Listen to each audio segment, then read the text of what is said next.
Muy bien. Continuamos con las características fisiológicas de las enterobacterias. Crecen rápido, en medios simples. Rápido quiere decir la mayor parte de las bacterias pertenecientes a la familia Enterobacteriaceae crecen, se multiplican o se dividen cada 15 a 18 minutos aproximadamente. 15 a 18 minutos de una célula madre a generar una célula hija. Es bastante rápido. Quiere decir que en un medio de cultivo artificial para su cultivo y estudio, un microorganismo puede, si se siembran dos, entonces en cada minuto, pues entonces serían 4, 16, así, en la parte exponencial. Y en medios simples quiere decir que con poco requerimiento nutricional, como les comenté hace rato. ¿Son móviles o inmóviles? Si son móviles, la mayoría son móviles por flagelos perítriticos. ¿Okay? Y son inmóviles aquellos que han perdido sus flagelos y que han perdido la capacidad de trasladarse, pero ese grupo contiene una cápsula. Son aerobios, anaerobios facultativos. Ya explicamos lo que significa. Entonces, de acuerdo al medio en el cual estén inmersos, en el cual se estén desenvolviendo, van a poner a trabajar a lo mejor lo que amerite menos energía, menos trabajo para estas mismas enterobacterias y se van a ir por esa vía. ¿Ok? Por la vía de la aerobiosis o anaerobiosis. Fermentan la glucosa. Esa es otra característica general de todas las enterobacterias. Llevamos 3. Son bacilos todos. Son gram negativo por su pared. Son fermentadores de glucosa. ¿Okay? Porque las otras, algunas son móviles, otras son inmóviles, no son aerobios, otros son aerobios facultativos, pero todos fermentan glucosa. Todos son oxidasa negativa. Esas son las 4 características generales que comparten todas las enterobacterias. Entonces son oxidasa negativa.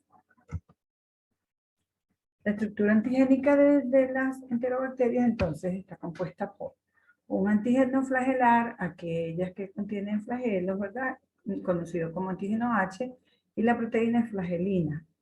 Un antígeno capsular o antígeno K, que es un tipo de carbohidrato, ese antígeno K solamente la tiene un grupo de bacterias. Y un antígeno somático o antígeno O, que lo poseen todas las enterobacterias porque el antígeno soma cuerpo está caracterizado en el lipopolisacárido de todas las enterobacterias. ¿Okay? Esto sería una imagen que nos está demostrando entonces todos los tipos de antígenos posibles en las enterobacterias. Ya dijimos, no todos simultáneamente porque el que tiene flagelo no tiene cápsula. ¿Okay? El que tiene K no tiene H. Muy bien. Existen diversos factores de patogenicidad también que potencialmente pueden tener cualquiera de los miembros de la familia Enterobacteriaceae. Ya les dije, no es que todos posean todos estos tipos de factores de patogenicidad, pero potencialmente cualquiera de ellos va a depender de las especies, les vamos a dar algunas de ellas. Entonces, la cápsula, ya sabemos, y ella ayuda o permite la evasión a la fagocitosis, o sea, por parte del microorganismo es capaz de evadir la fagocitosis. Las adhesinas, ¿verdad? En las terminaciones de esas fimbrias van a facilitar la adherencia de estos microorganismos, de estas bacterias, a la célula huésped que van a colonizar. Que recuerden que en piel y mucosas, en las mucosas, si no tienen adhesina es lavado, ¿verdad? Por los fluidos, entre ellos la IgA. ¿Ok? La endotoxina es el lípido A del lipopolisacárido de la pared de las gram negativas. Algunas de ellos entonces pueden secretar colicinas, que son bacteriocinas, que ayudan a eliminar algunos tipos de bacterias patógenas, ¿verdad? Que no deberían estar allí presentes, pero estas, mientras estén colonizando el tracto gastrointestinal, van a hacerlo de manera normal, de formar parte del microbioma, la mayoría de las enterobacterias o de la familia enterobacterias. Algunos son patógenos y eso lo vamos a ver en los temas sucesivos a y algunos son patógenos oportunistas, es decir, que si salen de allí, de donde tienen que estar, pueden convertirse en oportunistas. Me van a investigar, por favor, qué significa el sistema de secreción tipo 3 y cuando veamos el tipo 4 también, cuál es la diferencia, qué es lo que sucede, por qué está nombrado acá como un sistema de secreción tipo 3. Es también capaz de secretar exoenzimas, enzimas que van a ser secretadas lejos del lugar donde ellas están invadiendo, ¿ok? Exoenzimas. Y también algunas producen hemolicinas capaces de lisar los glóbulos rojos. Acá tenemos algunos géneros y algunas especies de importancia médica que pertenecen a dicha familia Enterobacteriaceae. Uno de los principales que ustedes seguramente han oído hablar de él por mucho tiempo, muchas veces antes, aún sin estudiar medicina, corresponde a Escherichia. A pesar de que tiene la S, normalmente es casi muda, uno no va pronunciando Escherichia coli, pero Escherichia coli, así tal cual es la especie. Si pide un género nada más, la columna izquierda es el género, pero si se pide especie, es todo lo que está en la columna de la derecha, ¿ok? No pueden colocar coli, ni oxitoca, ni flexneri, nada de eso. Klebsiella es otro género. A Escherichia se le va a dedicar una clase completa, porque existen, de este género Escherichia, existen algunos clones, algunas cepas particulares, que son esa misma especie, pero que tienen unos factores de patogenicidad específicos, y eso las hace enteropatógenas. O sea, eso hace que esas especies de Escherichia, con particulares nombres que le vamos a dar en la próxima clase, sean patógenos. Klebsiella es otra de los géneros de importancia médica. El género Klebsiella tiene dos especies muy importantes acá, Klebsiella pneumoniae y Klebsiella oxytoca. ¿Okay? Ellas son, vamos a ir viendo dónde se comportan como oportunistas cuando salen del tracto gastrointestinal. El género Shigella tiene 4 especies. Las 4 especies que están acá son las únicas que posee. En cambio, Klebsiella hay muchas más que estas dos.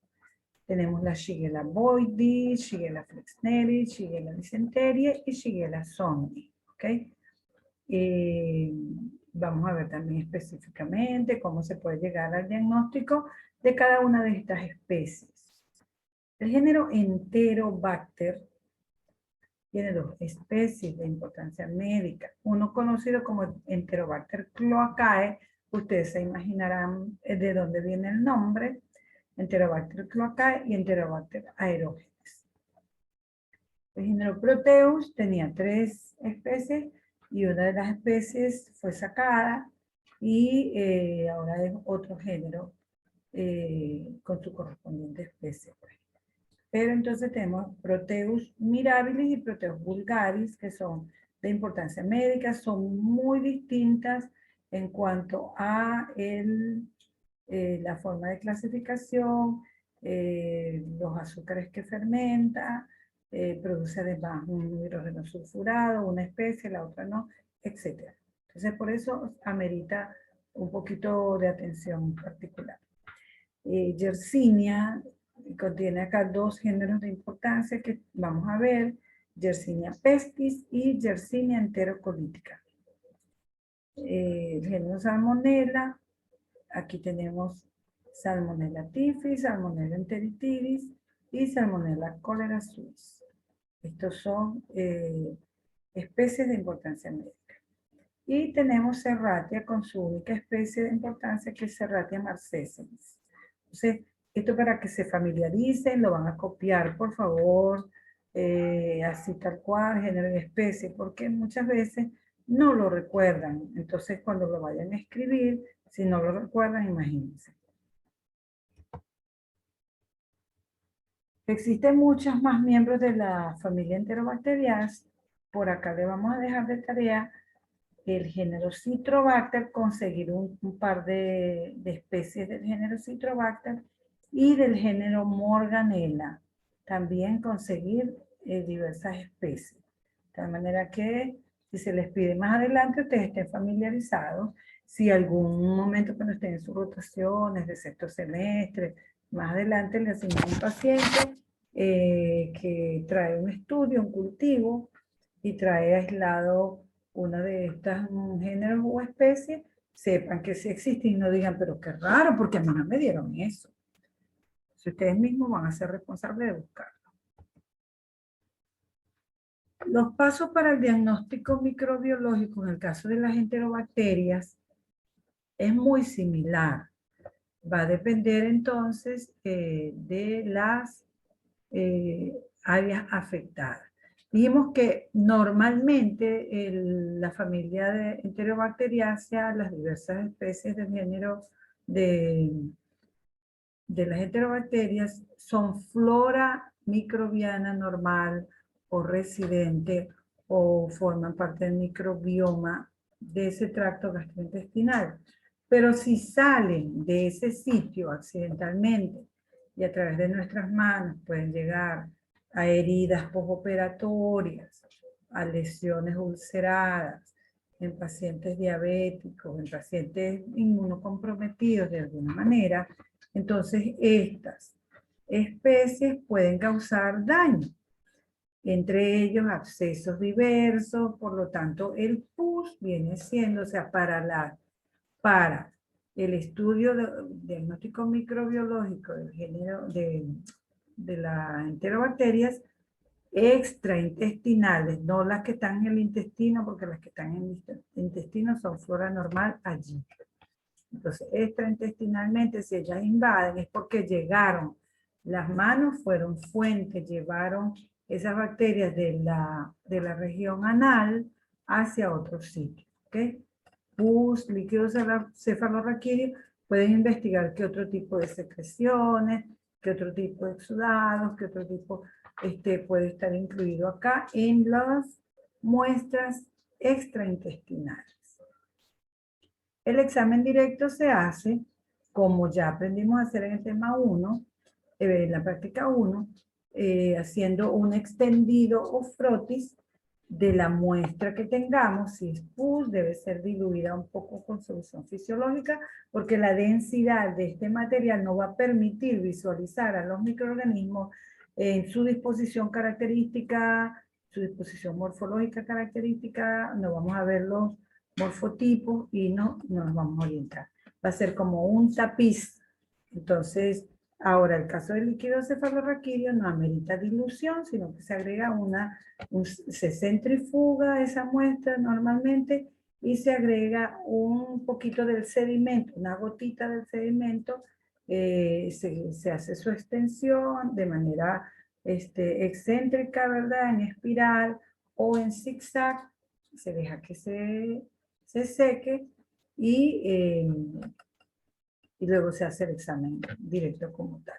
Se fija si vamos a hacer coloración de Gram y se colorea con los colorantes que ya conocemos.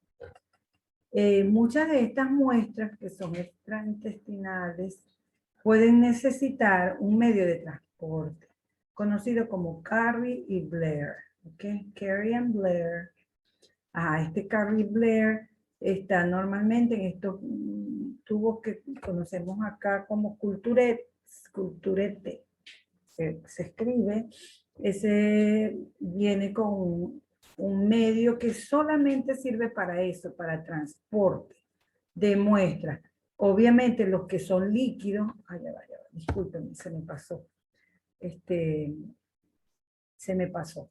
Estábamos hablando acá del examen directo, coloración de Gram, hicimos el extendido, y esto es lo que vamos a visualizar, bacilitos Gram negativos. Ahí no me puede dar un hint de qué género, qué especie, nada, porque esos accidentalmente van a ir llevadas del sitio donde ellas son normalmente a otro sitio donde están sobreinfectando, son ajenas allí, están comportándose como oportunistas. Lo que pasa es que se me pasó accidentalmente esta otra lámina. Esto es cuando el contenido, pero la muestra son heces, o sea, muestras intestinales, heces o hisopado. No sé si eso se ve en su clase, esos anuncios que me salen a mí. Muestra intestinal, específicamente heces, o en el caso de que no se pueda obtener la deposición de las heces fecales, entonces puede ser un exudado o un hisopado rectal. ¿Okay? Un hisopado rectal, un paciente intubado, un paciente que no controle esfínteres, que no podamos pedirle que evacúe, no sabemos cuándo va a suceder el movimiento intestinal, entonces debemos hacer un hisopado. El hisopado sí necesita el medio de transporte, ¿ok? Esos hisopados rectales. Ese medio de transporte era el que estaba hablando. Los anteriores normalmente no. Los anteriores si es un pus, ¿verdad? Si es un líquido cefalorraquídeo o algún otro líquido, no necesitan un medio de transporte, sino ser trasladado de manera estéril, donde haya tomado el médico, si es un tubo, si es un envase, trasladarlo. Pero en este caso, sí, ya les dije de los exudados o hisopados rectales. Luego de ese medio de transporte, lo vamos en el caso de las heces, ¿verdad? Directamente, o de los hisopados como estos, lo vamos a sembrar en unos medios para hacer coprocultivos. Las heces, cuando se solicita hacer un examen de heces, normalmente se está hablando de es un copro parasitológico, es decir, que ahí se buscan huevos de mintos o algunos de los parásitos que van a ver en séptimo semestre. Eso es lo que se investiga allí en ese tipo de muestras. Pero para cultivo, en el caso de las heces, se debe hacer lo que corresponde a un coprocultivo, cultivo de heces. En unos medios especiales, ahí ya no sería solamente, o sea, ahí no vamos a colocar agar sangre, ni agar salado manitol, sino que se van además del medio de McConkie y del medio de Levin que hablamos, vamos a ver otros tipos de medios.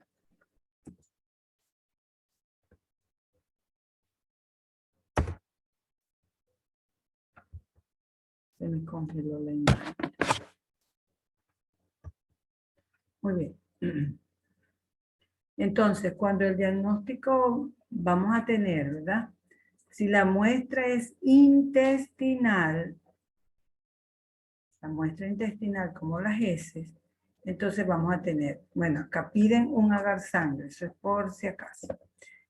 Un agar sangre, un agar McConkie, un agar Levin, ambos son selectivos para gram negativos, y un agar conocido como SS agar, Salmonella shigella.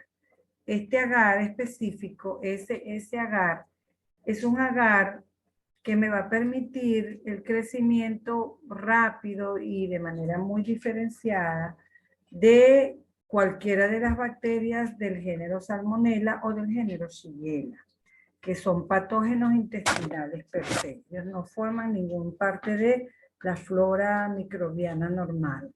Ellos son patógenos intestinales. El Levin y el McConkie, ¿verdad? Me inhiben los gram positivos en su mayoría, pero crece una gran variedad de los gram negativos. En el caso de Salmonella shigella tiene inhibidores para la mayoría de los gram negativos, excepto esos dos géneros, Salmonella shigella, y además tiene una particularidad que me va a permitir poder evidenciar si algunas colonias son o no productoras de hidrógeno sulfurado, o sea, van a haber unas colonias negras como petróleo, o claras que evidencia que no fermenta, que no producen ese H2. ¿Cómo se llama? No, hidrógeno sulfurado sería en este caso. Para el diagnóstico microbiológico siempre nos vamos a valer de las pruebas bioquímicas y este segundo lapso tiene mucho de eso. Te van a tener que aprenderse mucho de esto para ayudar a la identificación. Ya habíamos dicho que una característica común de todas las enterobacterias es la prueba de la oxidasa. Y ahí decía parte de lo del fundamento que evidencia o no la presencia del citocromo C. Lo vamos a ver en una prueba bioquímica específica en un cambio de color. Tenemos además de la prueba de la oxidasa, ahorita creo que vamos a explicarla, ya se le explicó en el tema 11A, que en un papel de filtro está impregnado de un contenido, de un químico, que ustedes yo creo que ya pueden recordar en una autoevaluación, y que al exponer la colonia que estemos estudiando con ese químico, vamos a ver si existe una aparición de un color negro o morado oscuro, a negruzco, marrón oscuro, la oxidasa sería positiva. De no aparecer ningún cambio de color, sino que queda húmedo, como evidencia de que la colonia fue colocada allí, entonces hablamos de oxidasa negativa y eso dice que no está presente la citocromo C. El medio de Kliger es un medio muy rico en hierro y me permite 4 lecturas en un mismo tubo. ¿Okay? Esto de manera no sembrado, estéril, se va a ver un poquito ladrillo, un color rojito ladrillo, menos alcalino que ¿okay? Más anaranjadito. La parte del taco, que es toda la parte de abajo, es donde tiene la glucosa, en el taco. En el bisel contiene la lactosa. El bisel es esta parte así diagonal, ¿verdad? Que tiene el área donde podemos sembrar y el área donde va a estar la colonia. Esto para evitar hacer todos los medios en placa, porque se gasta mucho material. En este mismo entonces se evidencia entonces fermentación de glucosa, fermentación de lactosa, producción o no de gas cuando se quiebra así o se ven unas vacuolas, una especie de espacios vacíos, y también se evidencia la presencia o no de H2S, que sería el hidrógeno sulfurado. Entonces, 4 lecturas se pueden hacer del medio de Kliger. Hay otra prueba que será la prueba de movilidad, porque a mí me va a orientar cuál de las especies de ciertos géneros son móviles, cuáles son inmóviles, o incluso hay géneros completos que son completamente inmóviles, o sea, no tienen miembros de esos géneros, como el género Klebsiella, no tienen ningún miembro de ese género, que son el género Shigella también, que son móviles. La prueba del citrato, ¿verdad? Me busca saber si las bacterias utilizan el citrato como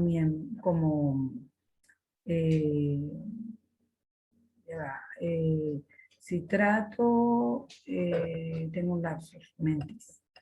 Tengo un lapsus mentis que se llama sueño. El citrato como única fuente de carbono, ¿ok?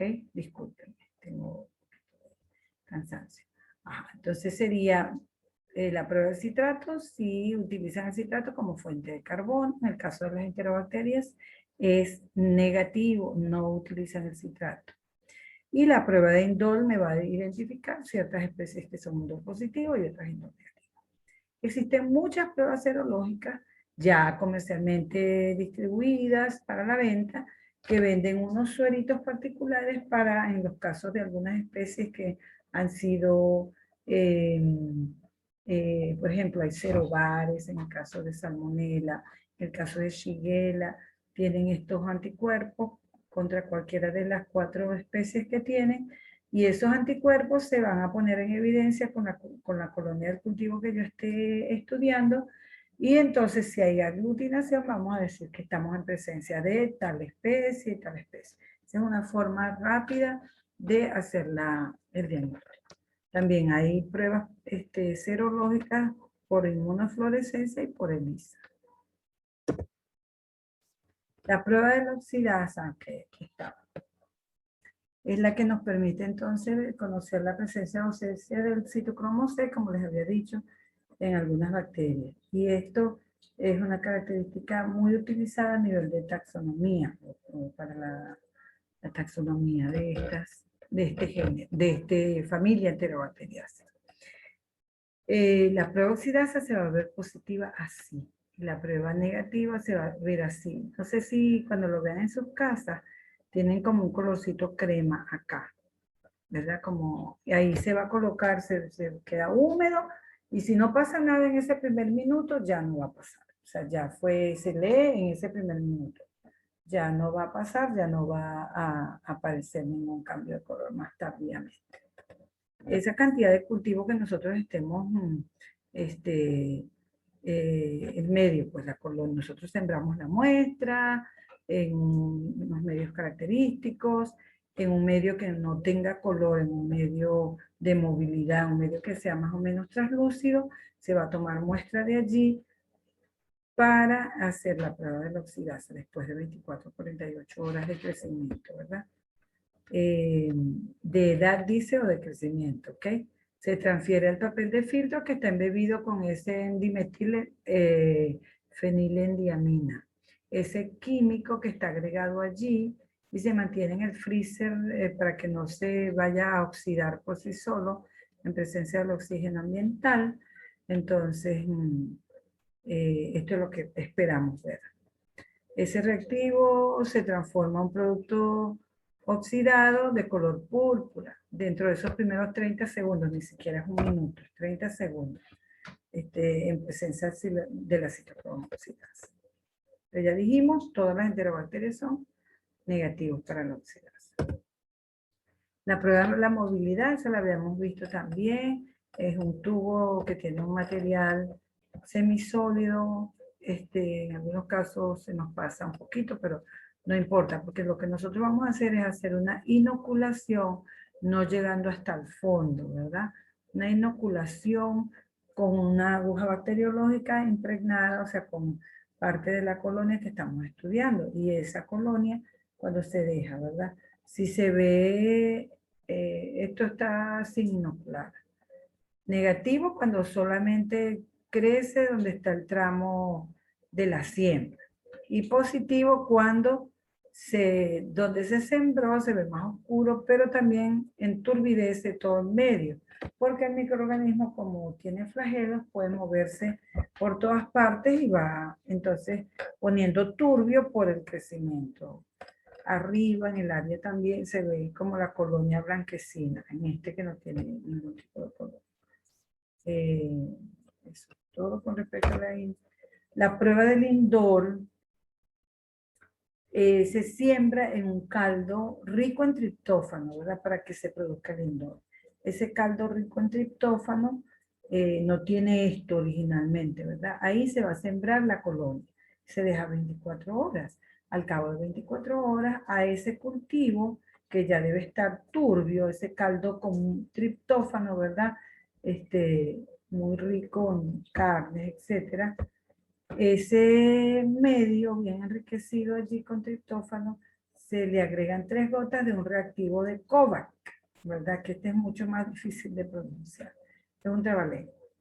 Entonces, ese reactivo de Kovac, como nosotros lo llamamos, pero que normalmente se llama así, aminobenzaldehído, ese cuando se agrega y queda del mismo color del reactivo, se llama que es un indol negativo, ¿ok? Pero si aparece este color rojo bellísimo, este anillo rojo, determina la presencia de indol a través de esa formación de ese anillo en el canto. Si le pone 3, 4, 5, eso mientras más grueso es la cantidad pero es muy costoso. Y ya no lo están proveyendo para la universidad y tenemos que rendirlo hasta donde nos llegue. ¿Okay? Entonces, eso es la presencia de un indol positivo o un indol negativo. En estos casos. Esta es la prueba de citrato. Vamos buscando si el medio contiene citrato como única fuente de carbono. Citrato de este color, aquí no se le ve colonia, pero normalmente estaría con crecimiento bacteriano y si se queda de este color es citrato negativo. Si cambia a azul es citrato positivo como lo está demarcado. Ajá, ahí está el clear, ve que es un poquito más ladrillo, un poquito naranja. El clear sin fijar. Ya está aquí, ya esto se los di, en el la glucosa y en el bisel la lactosa. Y esto es negativo, cuando no fermenta se queda rojo. Triple azúcar hierro, o sea, ese Kliger ese es triple azúcar hierro, o sea, eso en inglés es triple sugar, iron triple sugar. Ok, ya esto lo hemos explicado varias veces en la clase también en la primera, sin inocular. Inoculado, cualquiera de las bacterias consideradas no fermentadoras son capaces de alcalinizar el medio, hay crecimiento, pero alcaliniza porque no fermenta, ¿okay? No se va por esa vía de la fermentación, no fermenta ninguno de esos carbohidratos o azúcar, ni la glucosa ni la lactosa. Cambio estos sí. Y algunos producen hidrógeno sulfurado. Proteos mirabilis, una, Salmonella typhi, Shigella no produce, etc. Pues, ¿qué tal? Este temita es cortico porque esas son generalidades de las enterobacterias. Vamos a ver si, bueno, no, mañana sigo. Para terminar esos dos temas de enterobacterias, para que sean llevados, ustedes vayan viéndolos, ya tenemos temas 11, 12, 13, voy a pasarles hasta el 15, el 16, quiero hacer el tema 16 conectado, es decir, virtual, por favor. Es un tema muy importante, el 16, el 19 y el 20. Debemos conectar.